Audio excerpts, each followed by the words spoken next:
Bonjour, on est donc là pour refaire les rencontres. On vient de passer une matinée très animée pendant 3 heures sur le thème des talents, des sujets RH, de la productivité, des difficultés de recrutement, de l'IA, énormément de sujets sur le management. Et on est donc là pour en parler à nouveau avec Magali Florence, donc directrice générale de l'UDECAM, et nos 4 invités qu'on va présenter au fur et à mesure. Et le premier sujet, c'est, je crois, qu'on a eu ce matin sur la table des jeunes talents, et on a un représentant de cette commission jeunes talents et qui a suivi les débats ce matin. Et je voudrais lui poser peut-être cette première question. Est-ce que, en tant que jeune talent ou membre de la commission jeunes talents, est-ce que la table ronde était fidèle à vos attentes de cette commission? Est-ce que vous vouliez faire passer comme message? Et est-ce qu'il y a des sujets qui auraient été oubliés? Ou en tout cas, est-ce que les messages que la commission a travaillés depuis quelques mois sont bien passés? Je pense que, à titre personnel d'abord, et je pense parler au nom de tous les membres de la commission, on est avant tout fiers en fait de pouvoir donc initier. C'est la première en fait pierre qu'on porte à notre édifice à travers ces rencontres de l'UDECAM. L'objectif, il est atteint pour nous en quelque sorte de pouvoir avoir commencé à poser ce constat au travers de ce que Arthur notamment a pu évoquer, à travers divers points qui seront évoqués dans notre manifesto, mais surtout au travers des résultats de l'étude. Le seul regret que j'ai sur cette première table ronde, c'est peut-être qu'on a certes pu dresser un constat, je pense, qui est partagé par tous, que c'est une industrie qui est méconnue, mais qui est aussi une industrie qui est formidable. À partir du moment où on a dit ça, j'ai eu l'impression qu'on avait peut-être tout dit. Et finalement, plus de batterie, si c'est bon.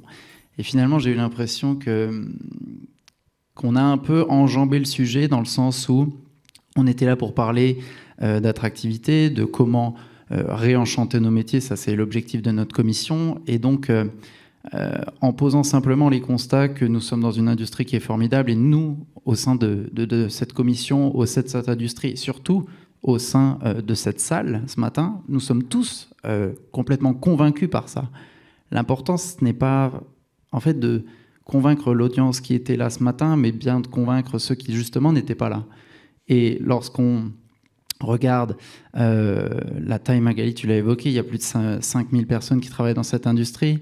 On était peu au pro 200 ce matin, je dirais, sans compter ceux qui étaient derrière leurs écrans. L'important, ça va être de pouvoir en fait communiquer avec ces personnes-là, ces personnes qui, soit par choix, soit tout simplement par non-possibilité d'être là, justement, n'ont pas pu assister à ce discours qui est porté par nous tous et ce discours optimiste qu'on peut avoir. Et donc, je vais conclure en disant que donc l'objectif, c'était de parler de l'attractivité, certes, mais aussi d'identifier les points clés et les pour-actions. Alors, c'est notamment notre travail dans cette commission, donc c'est une feuille de route qui est assez longue. On va notamment ensuite prendre la parole à travers divers événements. On a la JAO la semaine prochaine. On a également des prises de parole avec des communications externes qui sont prévues. Mais je pense qu'il va falloir vraiment pouvoir axer là-dessus, se réunir à nouveau, continuer à travailler en ce sens pour dynamiser davantage, continuer à travailler en ce sens et faire en fait partager le constat qui est le nôtre, qu'on travaille dans une industrie qui est formidable. Ok, mais je crois qu'en tout cas tout le monde, on en a reparlé même dans la table ronde 3 avec Pierre Calmar qui est intervenu là-dessus, c'est-à-dire qu'effectivement on ne parle pas assez dans les médias, on ne communique pas assez sur nos métiers, donc ça je pense que ça a été un des grands constats de la matinée, et je pense qu'il faut vraiment qu'il y ait des pour-actions sur une plus grande ou une plus forte communication sur les métiers. Et il y a un deuxième volet sur l'utilité de nos métiers qui a été évoqué à plusieurs reprises, sur lequel je pense que notre profession ne juge pas ses propres métiers ou son propre métier comme assez utile. Et là, je pense qu'il y a également un travail, mais en tout cas, je trouve ça a bien posé les deux sujets, et de la communication et de l'utilité. Moi, si je mets les pieds dans le plat, il y a quand même un sujet qu'on n'a pas adressé, parce que c'est là où on était peut-être aussi un peu trop contre soi, c'est le sujet de l'argent. Eric, toi qui es patron d'agence, tu trouves pas qu'il manquait quand même à ce point de vue-là dans la première table ronde sur le point de vue de l'employeur, comment on peut aider à faire tomber les freins à l'attractivité de ces métiers ?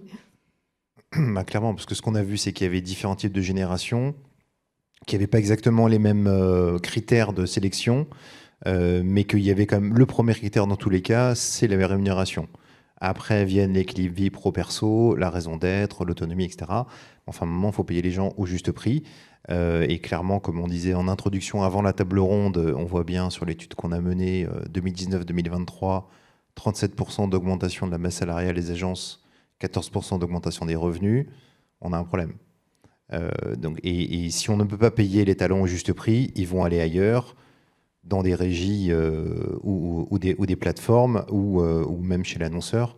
Mais on a besoin de garder ces talents pour pouvoir continuer à faire progresser l'agence, à continuer à innover, à prendre le tournant de l'IA générative pour pouvoir intégrer cette nouvelle technologie chez nous, tout en gardant, en apportant notre valeur ajoutée qui est l'analyse critique et l'échange avec le client, tout simplement. C'est comme c'est business is personal, c'est là-dessus qu'on vient. Donc, il y a un besoin effectivement de pouvoir rééquilibrer tout ça.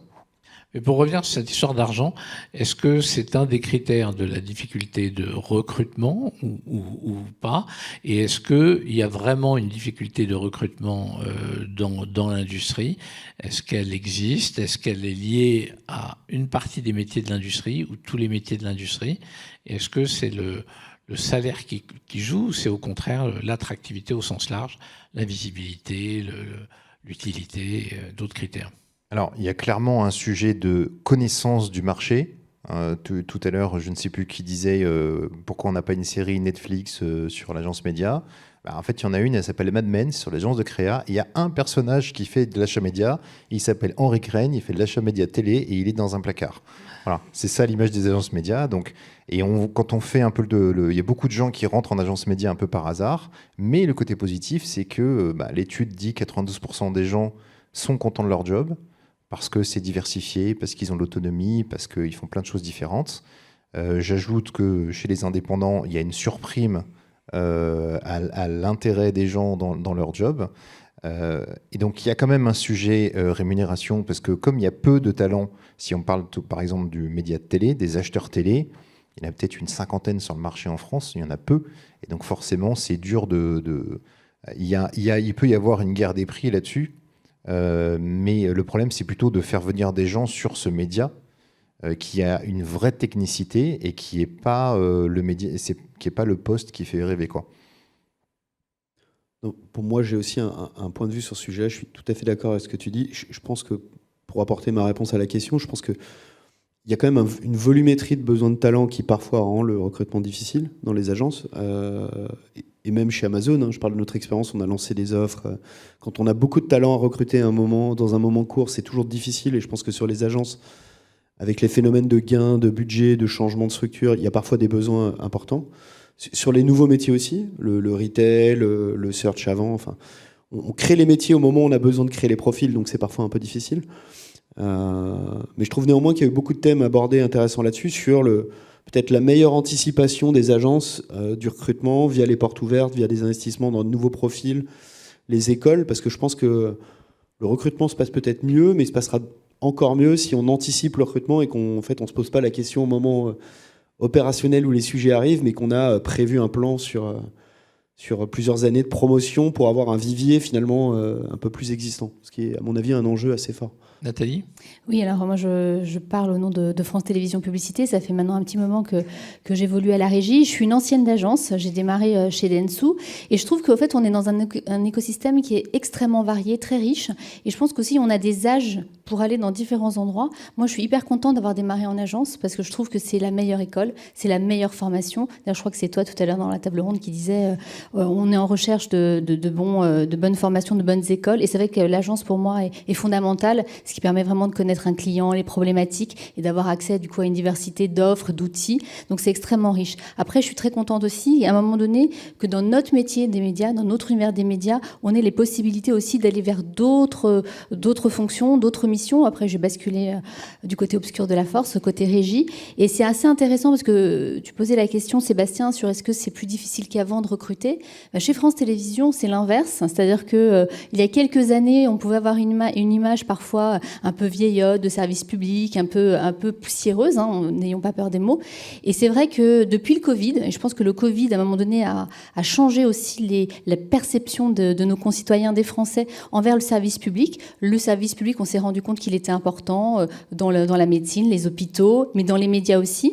Et je pense que tout ce travail d'accompagnement qu'on a réalisé, ça nous a permis aussi de nous déployer de manière un peu plus large. Et aujourd'hui, côté FTP en tout cas, grâce aussi forcément au travail qu'on fait à la régie sous l'impulsion aussi de Marianne, on est beaucoup plus attractif qu'on ne l'était. Et quelles que soient les équipes, marketing et commerce, parce que c'est là où on a le turnover le plus important, en tout cas sur les fonctions commerciales que je manage, très rapidement, on arrive à retrouver des profils qui viennent parfois de l'univers du digital, alors qu'il y a quelques années, c'était pas possible, parce que pour parler de rémunération, c'est vrai que je ne pense pas qu'on soit la régie la mieux disante en termes de package de rémunération, mais justement le sens et le fait qu'on travaille pour le service public, qu'aujourd'hui, voilà, on répond à des missions, on est là pour s'adresser à tous les Français, et puis justement, le groupe a opéré cette grande transformation vers la vidéo, vers le digital, vers le streaming.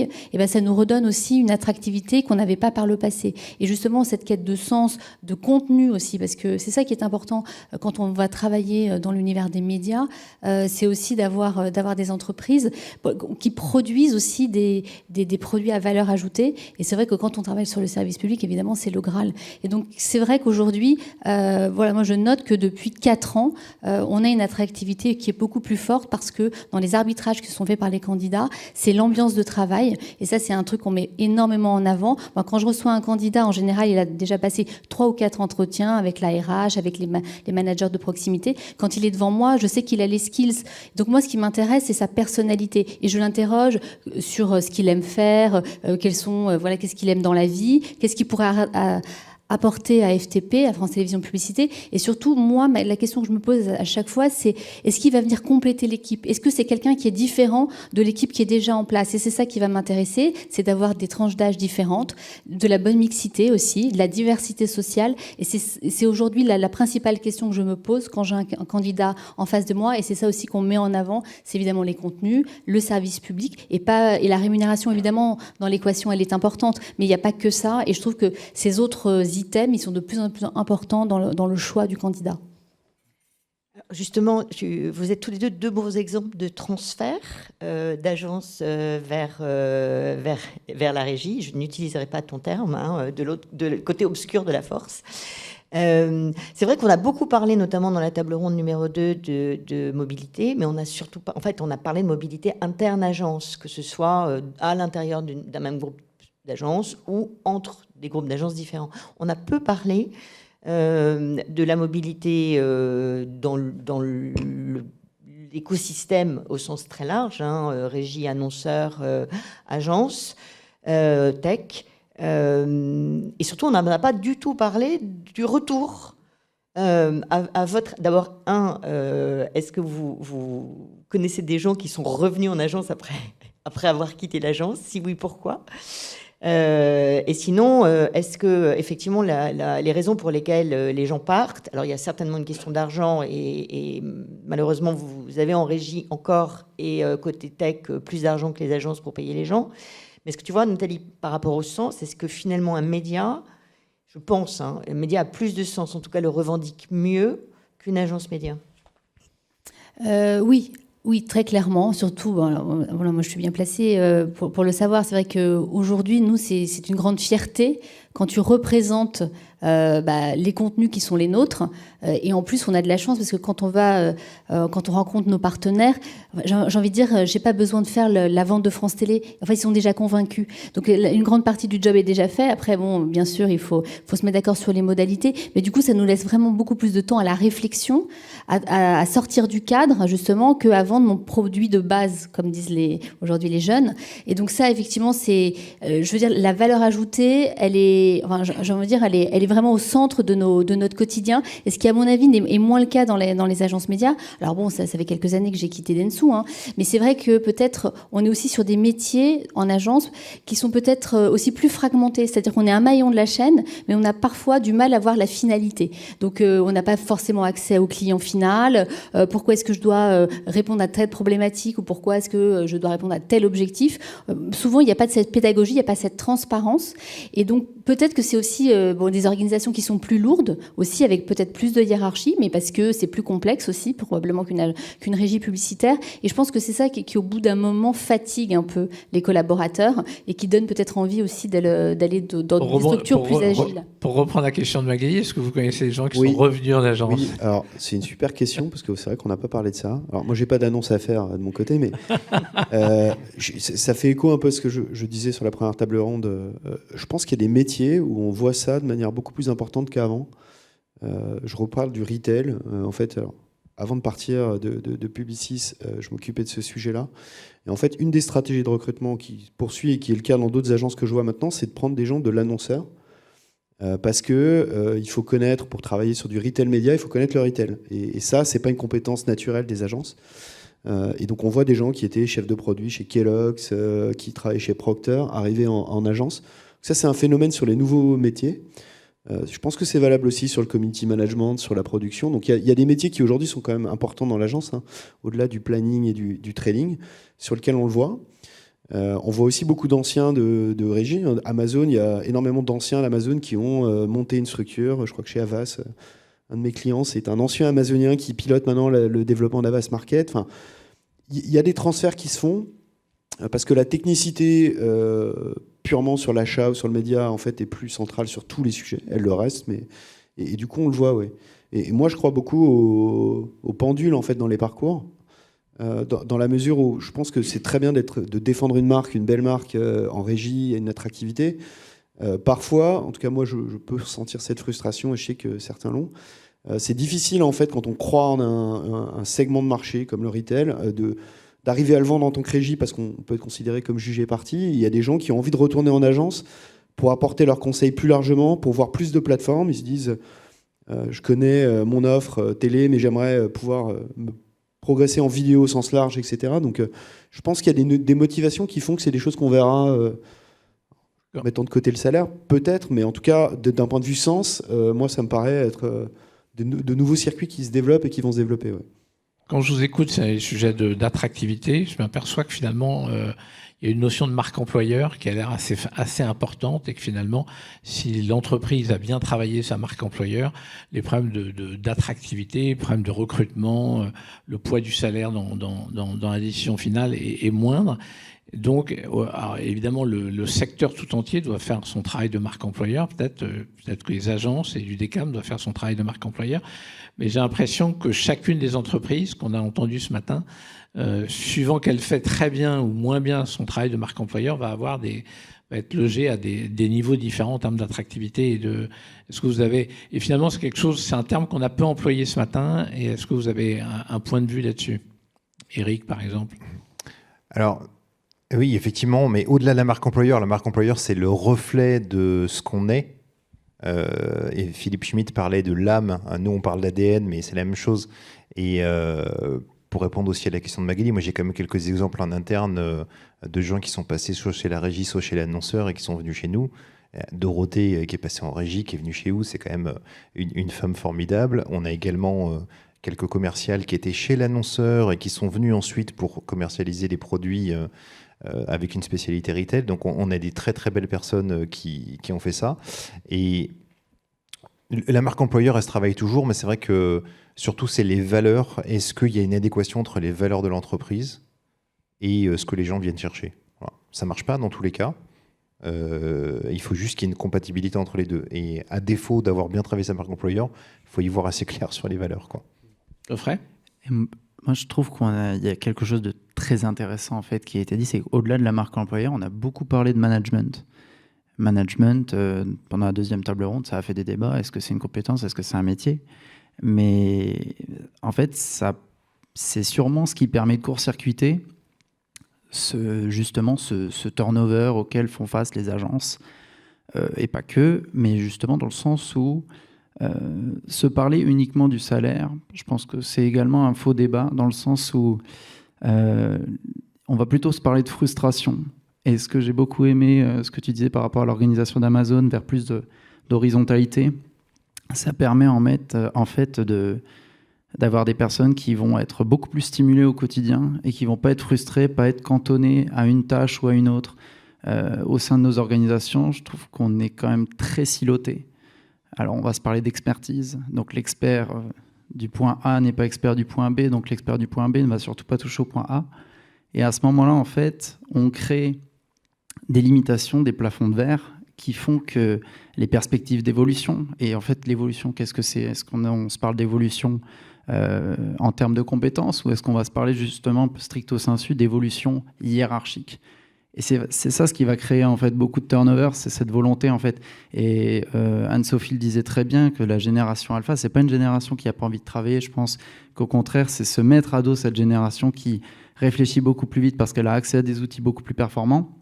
Et que l'idée, c'est d'essayer de comprendre que ils vont pas justement chercher à rentrer dans ce carcan et ces différentes étapes, qui cherchent à enjamber en fait toujours le plus possible et aller beaucoup plus vite. Et en fait, de continuer avec ce système de junior, manager, directeur, etc., etc., on va se rendre compte qu'effectivement, il n'y a pas de place, il n'y a pas des places de manager pour tout le monde. Et c'est justement, il y a des équipes, et au sein de ces équipes, donc, effectivement, il y a certains qui sont plus leaders que d'autres. Mais de pouvoir donner plus de projection, ça permet donc à la personne de se dire « j'entends ton point, j'entends ta frustration, ne t'inquiète pas, voilà le champ des possibles pour toi ».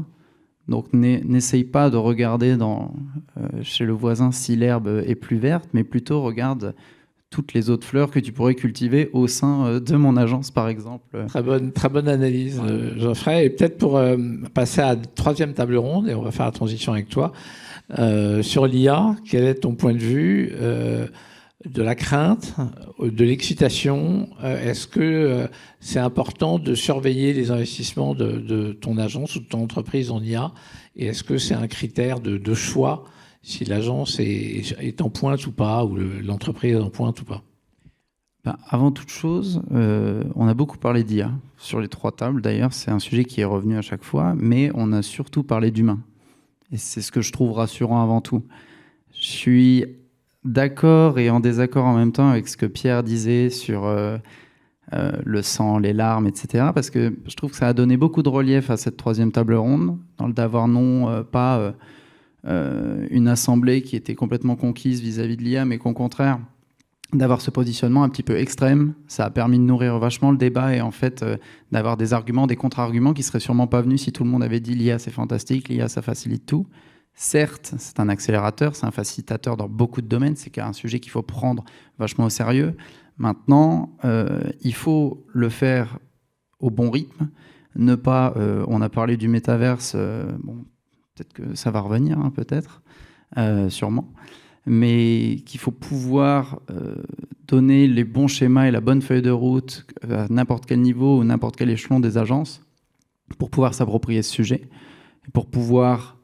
donc voilà, se l'approprier, essayer d'en tirer un maximum de profit à chaque niveau et ne pas tomber dans une ultra-dépendance à l'IA comme ne pas en être totalement réfractaire. L'exemple de Performance Max, pour avoir des équipes qui le pratiquent au quotidien, disons que oui, si c'était une baguette magique aussi fantastique que ça, bon, à ce moment-là, on pourrait tous fermer boutique et puis juste donner Magali, des assets et quelques titres. Dire quelque chose sur le débat sur l'IA qui effectivement était plus contradictoire? A été beaucoup plus contradictoire puisqu'on a eu. Moi, j'ai trouvé qu'il y avait pour le coup des points de vue très opposés entre Mathieu qui disait que les agences étaient en retard. Et Pascal qui au contraire considère que l'IA est déjà dans nos vies depuis un petit moment. Je serais très curieuse d'avoir, vous qui êtes de l'extérieur maintenant, votre point de vue justement sur le sujet. Est-ce que vous avez le sentiment que les agences médias sont encore trop en observation par rapport à l'intelligence artificielle, ou est-ce que, comme moi j'en suis convaincue, hein, le fait de l'achat programmatique, c'est de l'intelligence artificielle et ça fait 15 ans que ça existe, hein. On dirait un peu Monsieur Jourdain, c'est-à-dire que tout le monde fait de l'IA, mais ne le sait peut-être pas.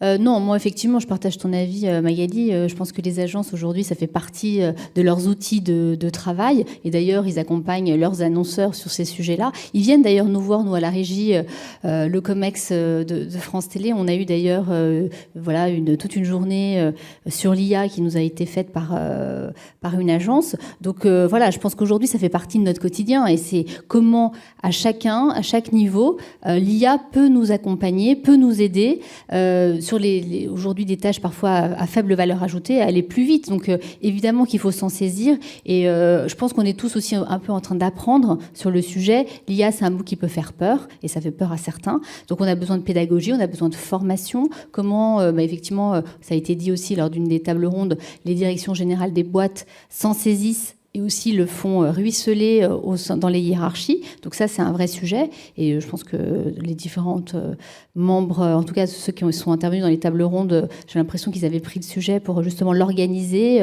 le structurer au sein de leurs organisations.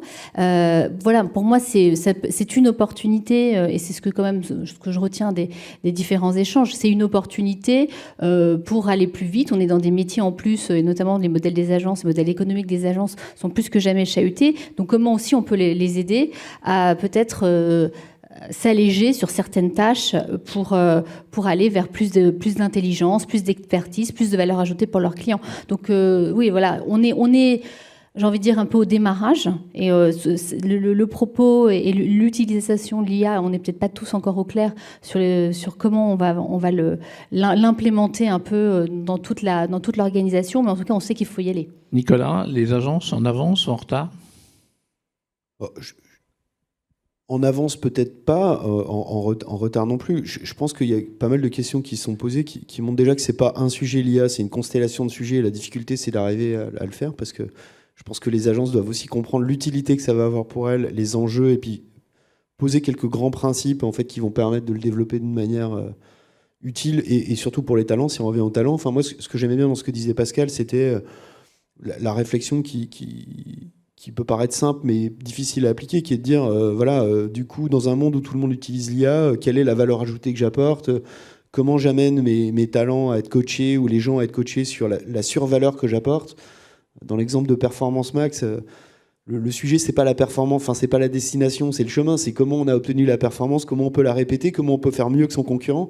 Donc il y a plein de sujets en fait autour de l'IA qui sont pas de l'IA, et que les agents, je trouve, sont assez en avance, parce qu'elles se posent les bonnes questions, parce qu'elles se posaient ces questions-là avant même l'IA. Et le sujet sur la complexité que ça apporte, et donc le renforcement du rôle des agences me paraissait extrêmement pertinent. Ce côté critique, ce côté accompagnant, ce côté fixer des règles, des cadres d'utilisation, je pense que c'est un bon terrain de jeu pour les agences. Et si je reviens sur Magali, ton point sur le programmatique. En tout cas, j'invite tout le monde Eric, un dernier mot.